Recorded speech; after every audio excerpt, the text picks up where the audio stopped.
All right, everybody, welcome back to Skyway Classics YouTube channel. We're now going for a ride in our 1981 Chevy Corvette. Now, before I get into the Corvette a little bit, I just want to make this point clear. Of course, you have seen recently that we had another 81 Corvette come in just identical to the one I am driving right now. So, of course, think of it as not just a duplicate car, but more importantly, the perfect pair of vehicles you want to get, especially if you're a Mr. and Mrs. trying to ride together in two cool Corvettes. These are definitely going to be the ones for you. But going into it now, we have a beautiful 81 Corvette featuring a wonderful maroon exterior. As you do see, it does have the appropriate style aluminum slot wheels with the featured white letter Goodyear tires to really make it pop up. Of course, the later C3 generation Corvettes were used in many kinds of ways, whether you want to have as a cool car, a sports car, maybe even sometimes they had them as pace cars. But even so, like a lot of the Corvettes, it does feature the hideaway headlights coming from the front. Very cool how the vacuums really get it up. A lot of times people, even on aftermarket vehicles, want to get the other electric vacuum lights. But even so, it's very nice to see that Chevy kept the stock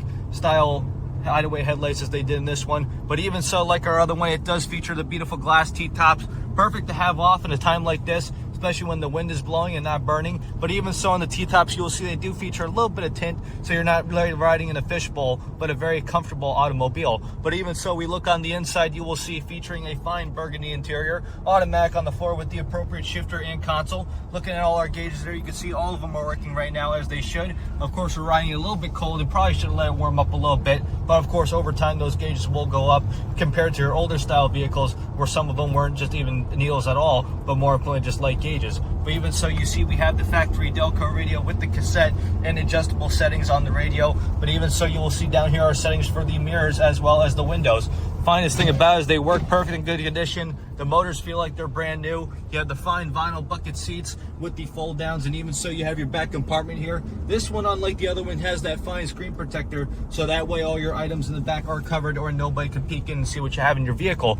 But even so, looking at the cluster, the tach and speedometer is working. You have the factory tilt column with the 3-spoke wheel. And of course, the material around the wheel is in good condition as the rest of the interior. Another thing I forgot to mention was it does feature power locks. Only thing I wish it had was a remote to actually do it from the outside. But even so, you will see that it just has a fine little ride to it. I'm going to give it quiet just for a second so you can hear how it runs.